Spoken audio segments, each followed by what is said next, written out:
Do you hear the Luke salt? Do you Rockhold hear is a the superior, saltiness? right? Do you hear the saltiness in his voice because his boyfriend got knocked out? Luke Rockhold is a superior fighter. I'm Justin Lesko, a Brazilian Jiu Jitsu brown belt and former pro MMA fighter. And I'm Mike Callahan, a Brazilian Jiu Jitsu brown belt and a law enforcement officer. So we just saw UFC 261, and all of the hype behind that card for 3 title fights really delivered, and it was an amazing event. So with that being said, we're going to take a look into where UFC 261 ranks among the all-time great cards put on by the UFC. Do you know what the greatest thing you can put on is? Is it something with Epic Roll BJJ? It's obviously something with Epic Roll BJJ. Obviously. If you go to epicrollbjj.com and you use the code podcast15, you're going to get 15% off of literally anything you could ever need for jiu-jitsu. Shorts, rash guards, gis, t-shirts, joggers, hats, hoodies, coffee mugs, anything and everything you could possibly need, Epic Roll has it. Yeah, so you can follow them on Instagram at epicrollbjj, or like Justin said, go to their website, epicrollbjj.com. Anything that you need, they got you covered. Don't forget to use the coupon code podcast15 for 15% off any order. And if you're rocking something by Epic Roll, you're going to look even better than Kamaru Usman did. And that is a segue. Now, with that being said, let's take a look at this card and see where it ranks. Welcome to That Jiu Jitsu Podcast. I broke my ring light because I moved the studio from my bedroom to the basement because I wanted to I was hoping there would be a really flashy submission at 261, and then I would do a breakdown right away, and I try to get those out like immediately. So like 3-4 in the morning, I'm filming and editing and whatever. So I moved everything downstairs so my wife could go to sleep, because you shouldn't keep an 8-month pregnant lady up at 4 in the morning doing your show. That's a matter of opinion, ladies and gentlemen. It's not a matter. That's not a matter of medical fact. Yeah, it's just advice. It's not a fact. It's advice, not necessarily good or bad advice. I moved the whole studio downstairs, and then I was bringing the whole studio back upstairs, and then I was carrying my ring light up the stairs, and the bottom just fell off. So I taped it together, so if it tips over, and I guess that'll make the blooper reel. But no crazy awesome submission, but 5 main card fights that none of them went the distance. I think that is a pretty solid event. So I think we'll look at each one real quick, and then I have a fun idea, and then we'll do those 5 real quick. Do you want to go, or for our audio only people? Yeah, you have to say what you're pointing at if you're pointing for audio only. But that's what I said. I was until you cut me off rudely. So I'm making the motion to go top to bottom, from 12 to 6, from midnight to 6, or in contrast, I put the emphasis on the wrong syllable there. I'm going from 6 to midnight. I think we go from the first fight through the main event like a rational thing to do. First fight, Anthony Smith versus Jimmy Crute. Yeah. Right? Is that what it was? Yeah. I couldn't remember if that was... I just said go like chronological, and I couldn't remember which one happened first. Yeah. So the first of 2 leg injuries to start the card. First round was pretty back and forth, but Anthony Smith landed a kick to the outside of the leg, and that was it. And Crute couldn't stand up anymore, and the doctor stopped the fight. I really like Anthony Smith. And I think that when he fought John Jones and that fight went the distance, like nobody thought that was going to happen. And then he's been up and down since then. I'm really glad to see him pull it out last night, because you kind of got the feeling that the UFC was trying to transition him into more of a gatekeeper. Did you get that feeling? Yeah, definitely. I got that feeling as well, that he was kind of a guy who was never going to get another shot at the title. Right. You know what I mean? So and Crute is an up and coming rising prospect, and I think that they were trying to give him a big name. This is similar to the Anthony Smith thing is somewhat similar to the Glover Teixeira thing that happened years ago, because after Glover Teixeira lost a few fights, they were trying to kind of thrust him into that gatekeeper role. And he turned Yeah. it around and he started fucking beating everybody. And now he's getting a title shot. You know what I mean? So Yeah. I would love to see Anthony Smith turn it around. For sure. For sure. One of the success stories of like going up in weight and having sustained success in a higher weight class after starting his career at 185. I'm a big fan. I hope he, keeps going. I agree. I agree. And we're not trying to speed through these, but we have 5 fights to talk about. So we're gonna move right on to the grossest thing I've ever seen in my life. No, Chris it's not. I Weidman. mean, it's the second grossest thing that I've ever seen in a Chris Weidman fight, and by the second grossest, I just like, what are the odds of that happening to him? Dude. I know. I mean, yeah. If you Perf- miss the fight, Chris Weidman throws a kick. Uriah Hall checks it. Chris Weidman's leg is broken. He tries to stand on his broken leg, and I think his foot touched his hamstring yeah, because it looked like he had 2 knees because the break was all the way through. And if you're watching the YouTube version, I am not gonna put the video up because that seems kind of, I don't know, scummy to get yeah. clicks off of people watching this dude's like tragic injury. You can search it out if you want to see it. It's all over the place, but yeah, it was pretty gross. And like Mike said, he was the person that Anderson Silva broke his leg against, and now he has almost an identical injury. Just ironic. I want to say it's a 1 in a million incident, but it's 2 and however many fights that he has. So I don't think he has 25 fights. So maybe a 2 and 25 thing for Chris Weidman. It's only the third time I've seen it happen in the UFC. The one was Anderson Silva. Do you remember Corey Hill from the Yep. he's since Yep. passed away, but he did it years ago, and then Weidman.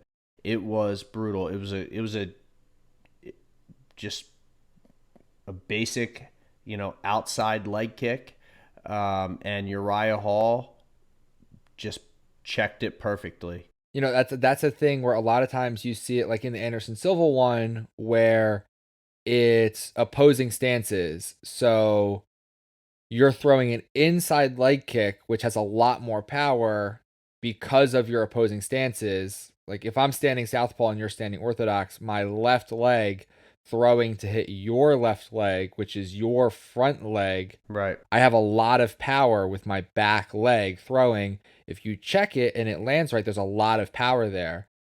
What was a little unconventional in this one was that it was an outside leg kick. And you usually see this break on the inside. So when he first threw it, like it happened so quick, but when he first threw it, it doesn't look that awful. Like it didn't look like his foot like wrapped around Uriah No. Hall's leg like you've seen before. It was when he went to stand on it that it just you can't stand on a leg with the bone broken all the way through like that, and it was disgusting. It's the first time in the UFC that someone's won a fight without throwing a strike. People say that it's unlucky. Oh, he gets unlucky. They were saying it in the Silva fight. That's a technique. Checking those kicks are a technique. Turning your leg out, exposing, the front of your shin. And where Weidman threw it, it was almost up near like his kneecap, Uriah Hall's kneecap when he checked it, but it was at the top of his shin. It was a perfectly checked leg kick with catastrophic results. It was disturbing to see. And I'm a huge Chris Weidman fan. I think he's got the best entrance song in the UFC. So speedy recovery, Chris Weidman. If you want to come on the show and talk to us about it, let us know. A bananas card starts with 2 TKOs via leg injury. Yeah. All right, we're off and running. Here we go. Off to the races. So I didn't think that the Uriah Hall Weidman fight was going to go the distance. I thought that Weidman was just going to overwhelm him, and it's pointless to speculate at this juncture. I thought the Anthony Smith Jimmy Crute fight was probably going to go the distance. I didn't see it obviously ending like that. After that, after we started off 2 for 2, I was like, there's a real possibility that we're going to that we're gonna see 5 stoppages. And spoiler alert, you were right. You were Yeah, right. Valentina Shevchenko is amazing. I didn't think Jessica Andrade like super deserved a title shot, and I didn't think Jessica yeah, Andrade like, we're gonna talk about 125 is pretty weak right now, but very thin. Valentina is just on another level from everybody else in that division, and she won via TKO with some incredible elbows from like a crucifix position in the second round, and she not only did she win dominantly, everyone's biggest argument for why Andrade had a chance was Andrade's ability to grapple and wrestle and maybe overpower Valentina. So Valentina comes out and ragdolls her for the first round and just wrestles with her and takes her down pretty easily. It was incredible. It was an incredible performance. It was a 10-8 round, first round. It was a 10-8 round. She dominated her, and then she put her away in the second round. The UFC needs to think long and hard about what they're going to do with 125. I understand that it's a huge gap and a huge jump between 115 and 135, but you're running into the issues that you're running into at 145. The the division is very, very thin. There's not a lot of competition for her. She fucking dominates everybody she fights. I don't know if she wants to go up to 35 and challenge Amanda Nunes. She's I already don't lost know. to her twice, though. She's already lost to I Nunes know. twice. I So know. it's like, 125 is becoming just like for Nunes at 145 or before her Cyborg at 145. The weight class exists for her. She's the perfect 125er. She's too big for 115. She's too small for 135, which we saw in her fights with Amanda Nunes. Size definitely was a factor. She doesn't belong in either of the weight classes around her. She belongs at 125. But not a lot of people belong at 125, and I think we can safely say she has cleaned out that division, and I don't know what's next for her. I don't know who fights her next. Yeah, she doesn't even know. That's what she said. She doesn't have a plan. She doesn't know. Um, ESPN threw a couple people out there. Maybe the winner of, I forget who Lauren Murphy's fighting next, but maybe the winner of that fight. Who knows? But again, she's going to be the one carrying the fight. I don't even want to say like A side. There's an A side and a B side. Like there's like she's the fight. Like there is no. I mean, obviously she's the A side, but it's crazy. When So people tune in to watch her fights, they're tuning in to watch her fight. I'm not yeah, tuning in to watch Andrade. I'm tuning in to watch Shevchenko, and she's a killer, dude. She's just very, very, very good, and she's head and shoulders above everybody else in that division. yep. Moving right along, Moving right Rose along.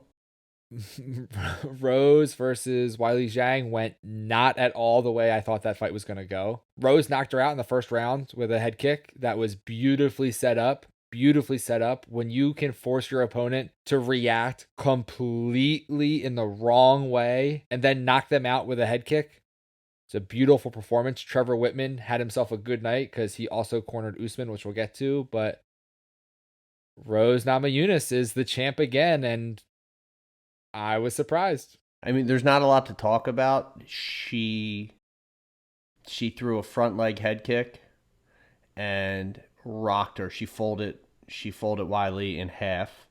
Got on top of her, finished her off with some hammer fist. Wiley jumped right up and was stumbling all over the octagon, but you could tell she was pissed off trying to dispute the stoppage, but there was no disputing the stoppage. It's not like those fights like that. It's difficult to say. Like she was dominating the whole fight. Like I think the time of the stoppage was 118, right? So for a minute, Yeah. 18 seconds, they both looked light on their feet. They both looked smooth. They both looked lightning quick, but there really isn't a lot to analyze. For that to happen at that level, it just shows how skilled Rose is, and that's why I was so pissed off when she lost to Andrade because she was Yeah. dominating that fight too. Yep. Like you run that fight back, Rose wins that fight 9 times out of 10. Rose does a lot of things unconventional. She throws that front kick with like no setup. It's at a tough angle to read, which is why it's why Wiley thought it was going low and Yeah, was defending low, and Rose slid it right in between her guard and cracked her right on the jaw. right in. Wiley did think that it was early, but I think that today she realizes it wasn't when she watches that fight again. You know, when someone does it just happened to Stipe too.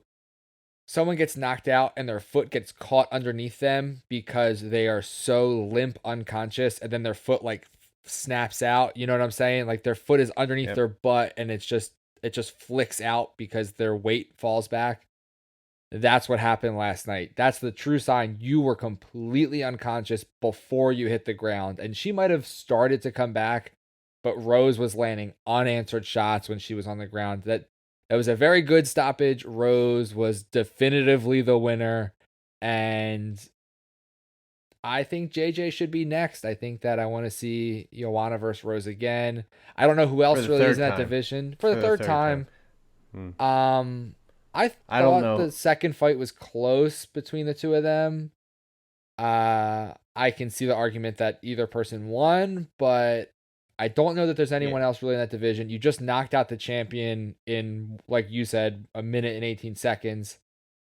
Give me JJ again, and then we'll see where we are in the division. We're kind of getting into like a Max Holloway, Volkanovski situation there. It's like they had close fights. Do you want to see a third one? I'm not going to say no. I would definitely watch it. But if Rose loses, does she get an immediate rematch? And then if she loses that again, does she get another one and then another one? You know what I mean? Yeah. Are we gonna do this Like best of seven, like Stanley Cup it's playoffs? crazy. Yeah. But that lead leg head kick, like you said, and you described it the best way it could be described. I think from Wei Li's standpoint, she thought that was going low, and it just slid right into the perfect spot, cracked her, folded her in half.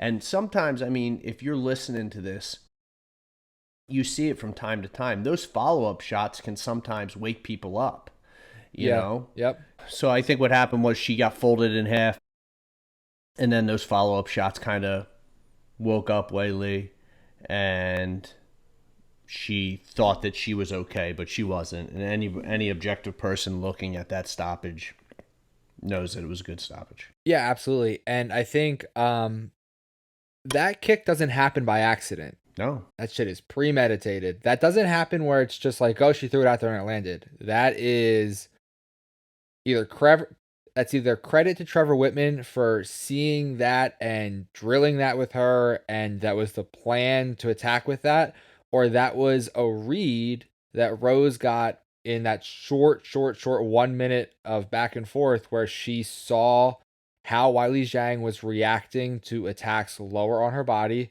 and knew she could slide that head kick in. Either way, it's an incredible performance by coach or athlete, but it doesn't happen by accident, and it was a very well fought win for Rose. Yeah, I agree. Bringing us to the main event. So we've had one title defended, one title change hands. Main event, Usman versus Masvidal for the 170 title. I, going in, thought that the way Usman would win would be to wrestle Masvidal to the cage and grind him out and stomp on his feet. But instead, he decided to win a kickboxing match and knock Masvidal the fuck out in the second round. It was violent and it was incredible. It's not been done to Masvidal in like 12 years. And Kamaru Usman is the man at 170 still. When this fight was announced, I thought that if there was a stoppage, it was going to be Masvidal catching Usman. And if Usman was to win, which I thought he would win, it was going to be him grinding out a decision.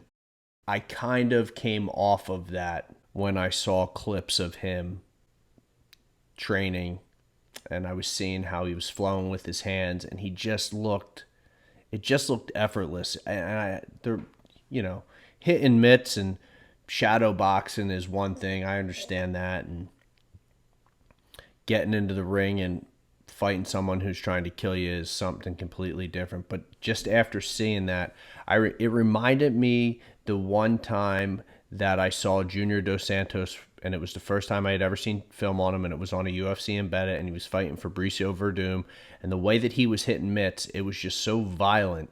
I said to myself that I thought he was going to win the fight by knockout. And there was nothing violent about what Usman was doing during the training or anything like that. But just the way that he was flowing and just the way that he looked so smooth, that it started to creep into my head like, this motherfucker might finish Masvidal. Like, he might finish him with his hands. And he did. And he did. And that kind, he did. It kind of went away after the first, like during the first round, because once he got on top of Masvidal, the disparity in their skills on the ground was very apparent. He could hold Masvidal there for 25 minutes. And the only reason he doesn't is because he didn't want to get caught coming in, you know? But he could out wrestle Masvidal for 25 minutes. Masvidal said after the fight, and, you know, credit to him, he was classy in defeat, but he said that he was expecting a 25-minute wrestling match. I don't care if he trained for 60 weeks. His wrestling, regardless of what camp he's in, isn't going to hold up to Kamaru Usman's wrestling. And if Kamaru Usman wasn't worried about Masvidal, you know, catching him on the way in, Kamaru Usman would out wrestle him for 500 rounds, you know? So, well, they touched on it on the broadcast. It might have been DC who said it. Usman, for the longest time, was just a wrestler. You know, he's a very accomplished wrestler. He's with Trevor Whitman right now. He was with Henry Hooft. His stand-up is just getting better and better and better, and you can see the way he's taking angles, the way he's moving, his footwork. He's just going to keep getting better as a striker. You could make the argument that he's finished his development as a wrestler. He's as good of a wrestler as he's going to be. That is not true about his striking. His striking will continue to get better, especially working with Trevor Whitman, who is a very, very, very good striking coach.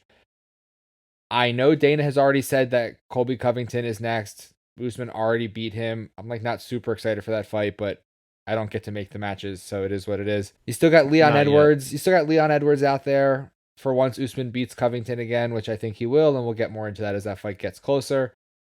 Someone on Twitter last night told me that Stephen Wonderboy Thompson will beat Usman easily if they fight, which I don't think is a correct opinion to have, but it's one you can have if you like.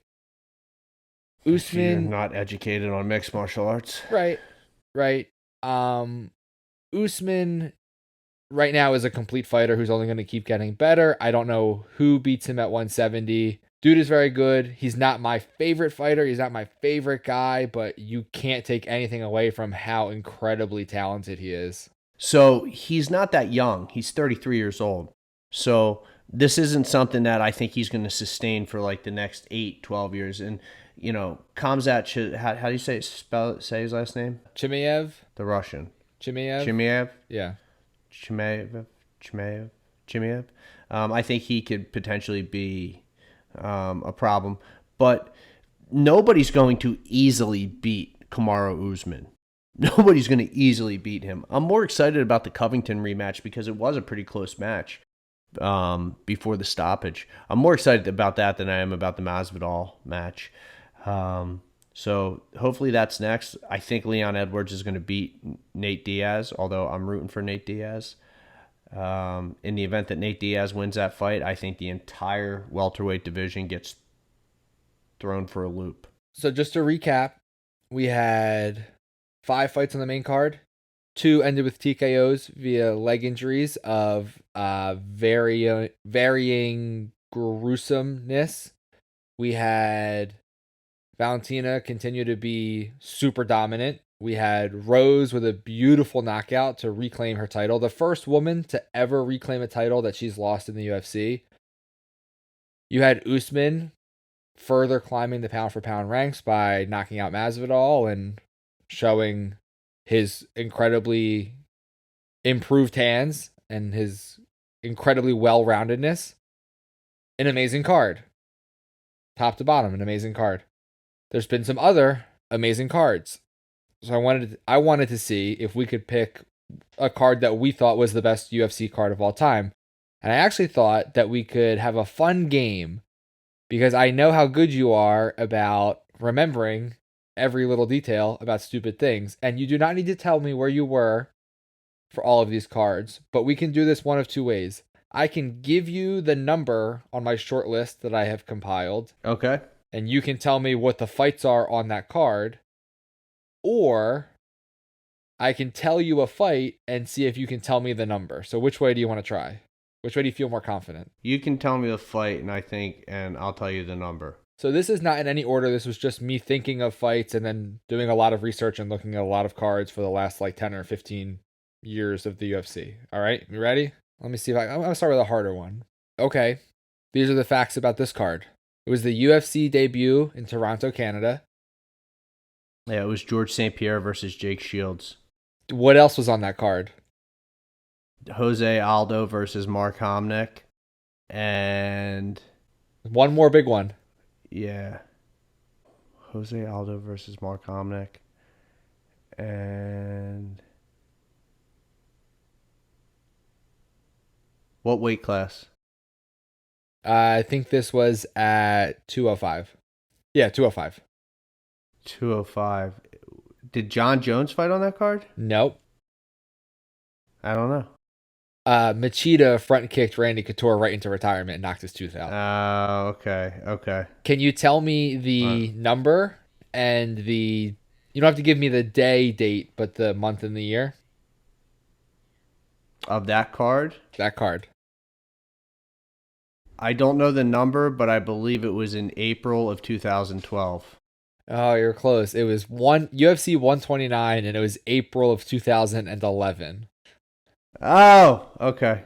So, okay. Yeah, you hit all the highlights. The only thing you didn't mention was Mark Hominick had the largest forehead hematoma swelling. Yeah, the hematoma ever. Yeah, not ever. And he because won I the think, fifth round. I think Joanna's hematoma after. Well, that doesn't. That was her whole head.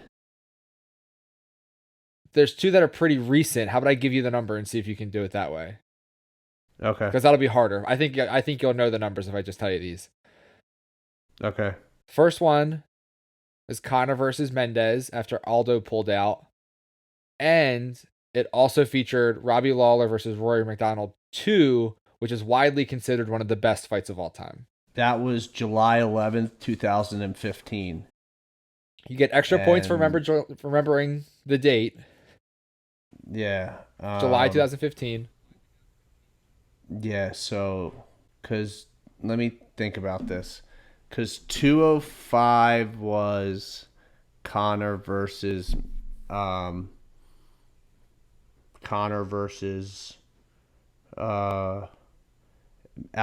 So UFC 205 is also on my short list. So tell me which one I asked you first, and then we'll go back to the 205. I'm trying to.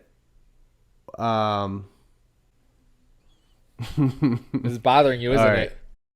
It is bothering me because they didn't UFC 183. No, UFC 189, July 2015. So no, 189 was Aldo and McGregor. It was supposed to be Aldo and McGregor. Aldo got hurt the week before. Mendez slides in.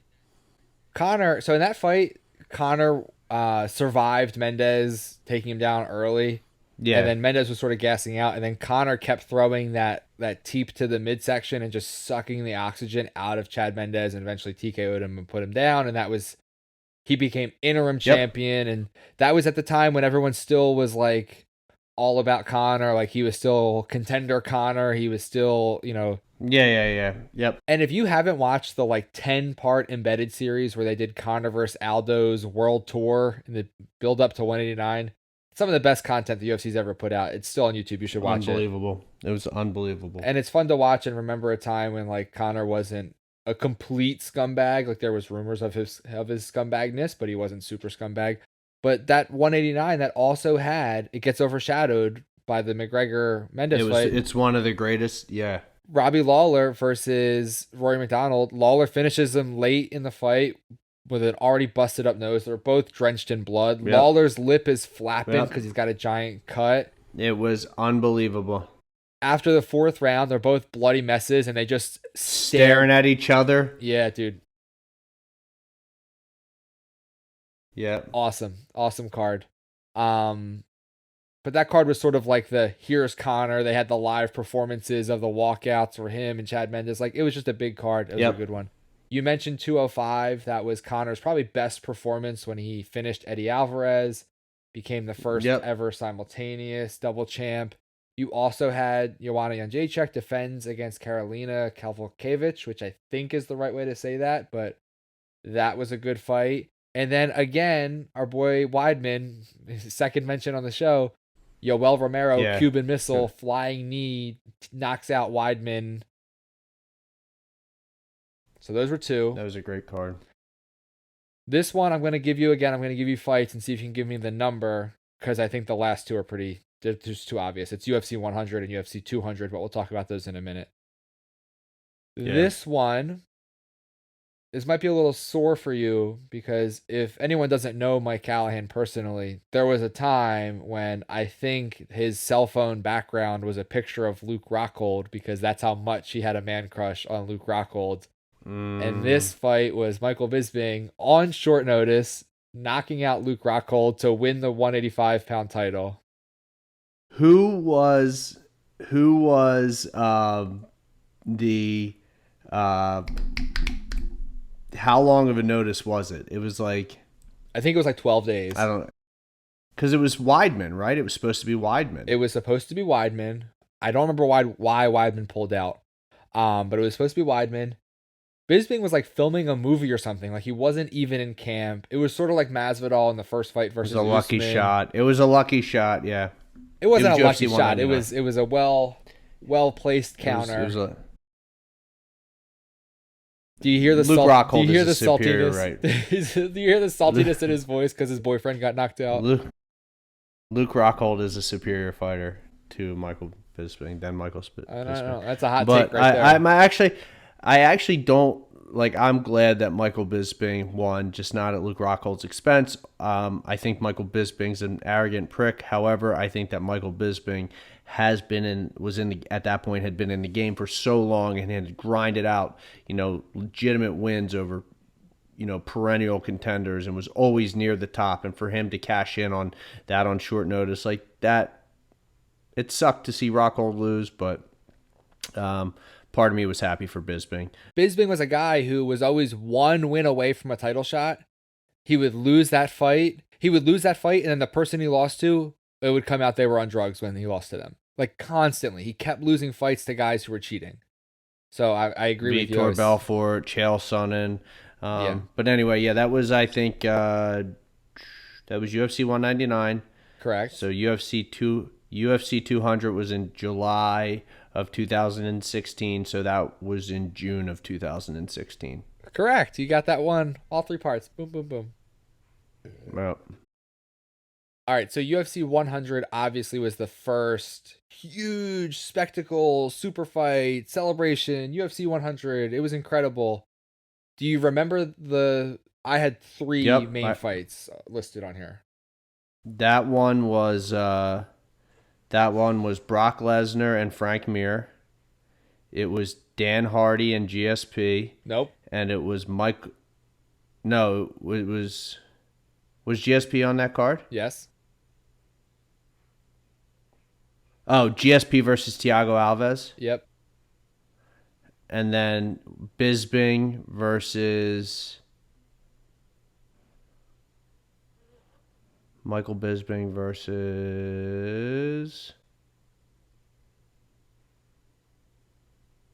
Don't tell me. Dan Henderson. Yeah, one of the most iconic knockouts of all time. Bisping circling the wrong way. He goes right into Henderson's power. Right into an H-bomb. Henderson drops him and flies through the air and jumps on him to land the most The most powerful, cleanest follow-up shot that you will probably ever see in an MMA fight. It's crazy. So It's yeah, crazy. 3 big fights. Lesnar beats Mir, GSP cruises over Alves, and then Dan Henderson hits that massive, massive overhand. UFC 200, sort of following the same Yeah. footsteps. Do you remember? I'm just going to give you it's too much to say, do you remember? So this is the No. backstory. Yeah. It was supposed to be a rematch between Nate and Conor, Conor and Nate. Yep. but that got scrapped because this was Conor's Contracts and bullshit. This was Conor's first fake retirement via Twitter when he said thanks for the cheese or whatever. Yeah. Basically, It was Conor didn't want to fly to the US to do press conferences, so the UFC was like, all right, you're done. Then it was supposed to be the rematch between DC and John Jones, which John Jones tested positive like 3 days before the fight. I can tell you this fight card. But there were 6 fights. There were 6 fights on this fight card, so I can't tell you all of them. But because John tested positive, Anderson Silva slid in, fought a very boring fight against DC. Yeah. Because, of course, it was DC just wrestled him and grinded him out because DC's not going to risk anything in a short notice fight like that. The main event was Amanda Nunes versus Miesha Tate. Miesha Tate. The start of the Amanda Nunes era as the 135-pound champion. You also had Brock Lesnar versus Mark Hunt, which would later be overturned because Lesnar was a drug cheat. Can you name me the other ones I have on there? Yeah, shocking. Shocking that Brock Lesnar was a cheater. Yeah, Jose Aldo beat Frankie Edgar. In a great fight. Cain Velasquez. Yeah, it was a good fight. And then Cain Velasquez beat Travis Brown. Yes, he did. So that was my short list in my preparation today. Do you have any other cards that I failed to mention that you can think of? I don't really. No, I don't. I don't really think that UFC 200 was a really good card. It was a really good card. The gold ring annoyed the fuck out of me. I know, that was rough. But it was a really good card. I didn't think UFC 100 was that great. UFC 199 sucked. You're just saying that because Bisping lost. Because also on that 199 card where Bisping knocked out Rockhold was Dominic Cruz won the rubber match between him and Uriah Faber. And then it also featured Max Holloway versus Ricardo Lamas in a slugfest where they both just pointed at each other in the last 10 seconds and just started swinging bombs. So there were good fights on there, not just your boy getting knocked out and losing his belt. Just, you have to be objective here for the audience's sake. You can't just write off 199 because your boy lost. Don't tell me that. Don't tell me what I can do. I really like the Canada card too. So, no, they were good. But there was so much fucking hype surrounding this card this past weekend, and it lived up to it. It was exciting. I'd be remiss if we didn't at least throw a shout out to Pat Sabatini, a Philly fighter, came in a couple weeks ago on short notice to fight somebody. His opponent weighed in at like 15 pounds overweight. Pat still made the weight. They gave him another fight against Tristan Connolly the other night. Pat dominated the fight. It was great to see. We've said it on the show before. We are, in complete and total support of local fighters. I love to see that the Philadelphia, based roster. I guess that's how you'd say it. Like the Philadelphia-based fighters on this roster. The list of them keep growing and growing. So here's hoping more come up soon. You have to include UFC 261 that just happened on this list of the greatest cards ever. You had 3 title fights. You had 5 fights. None of them go to the decision. 3 title fights all end via finish in 2 rounds or less. I think the UFC 205 card was really good because it was the best Conor McGregor performance we ever saw versus Eddie Alvarez. You had JJ in a good fight, a close fight with Carolina, and then you had that flying knee from Yoel. But I still think 261 was better than that one just because of 3 title fights. Agree. For me, it's between UFC 200 and the card we just had. I And it's tough to pick because UFC 200 was stacked. The main card for UFC 200, you could have picked any of those fights, and that itself would have been a main event on a different pay-per-view. What loses it for 200 is the DC Silva fight. It was kind of a snooze because that's what you would think, and all of the drama leading up week of, I don't know if that hurts it or helps it because it was like sort of exciting all the time. We didn't know what was going to happen for every day for 4 days was like something different could possibly happen. Amanda Nunes wins the main event. I don't know. It's between those two for me. I don't know if I can pick one. I think the X factor might be too that, given all the bullshit we've been dealing with COVID, and when I say bullshit, I'm not implying anything other than it's just been a trying time on everybody. Everybody has dealt with it in this country, but to have fans back in the stands, for the first, live UFC show, and then to have those fights deliver like they did, I just think that kind of adds to the aura that's surrounding this card. This card's going to go down in history. It's going to be tough to beat this card. I didn't think you have a good point about the fans, and I, as a viewer, I didn't think it was going to affect me as much having the fans, because it doesn't matter to me if people cheer when a big shot lands. But when it got me, it was like, this is going to be so stupid. But like the post-fight interviews when Joe's interviewing Rose and the crowd's going crazy, or the crowd that was booing Usman is cheering for Usman in the interview, like that got me a little bit. That atmosphere, that feeling, it felt normal again. You can only imagine. I'm sure we're not going to get into, let's see if in 2 weeks the entire state of Florida sees a massive spike in COVID cases, because stop. That's why I said we're not getting into it. We'll see. But we're fine. Hopefully everybody got their shots and we're good. Anyway, Florida's completely opened up. Vegas is they're coming to Vegas. It's going to be an incredible show. With that being said, it's hard not to think that these fighters were energized by the crowd, by fighting in front of a large crowd of people again. Here's hoping that the protocols in place continue, and that people can kind of safely watch these events in person, and it doesn't have any negative impact on everything COVID. So here's hoping. And I think if we look back in 5 years, we will say, do you remember that time Weidman broke his leg? Do you remember that time Rose kicked Wiley in the face? Do you remember that time Masvidal got knocked the fuck out by Usman? And that's from one card. Those are events from one card. I think we'll be talking about it for a while. 261, man. Thank you, UFC 261, because your boy needed it. All right, guys. Thanks for hanging out with us. As always, we put up links to our social media accounts below. So if you want to follow us individually, or if you want to follow the show, give them a click, check them out. Also, if you're looking for bonus content like monthly Q&A episodes, bonus episodes, early access to episodes, ad-free episodes, check out our Patreon below. We have a bunch of tiers there. You can subscribe for as little as $3 a month.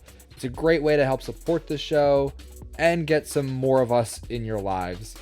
Don't forget to check out epicrollbjj.com. Use the coupon code podcast15 to take 15% off your order. If you like this episode, please give it a big thumbs up. While you're giving it a thumbs up, why not make sure you're subscribed to the channel? Say thank you, Ringlight, for making it through the whole show. I mean, I really feel like you should be saying thank you, Ringlight, and I think that you should be apologizing to the Ringlight. Like, we haven't made it to the mainstream yet, and you're already breaking your shit.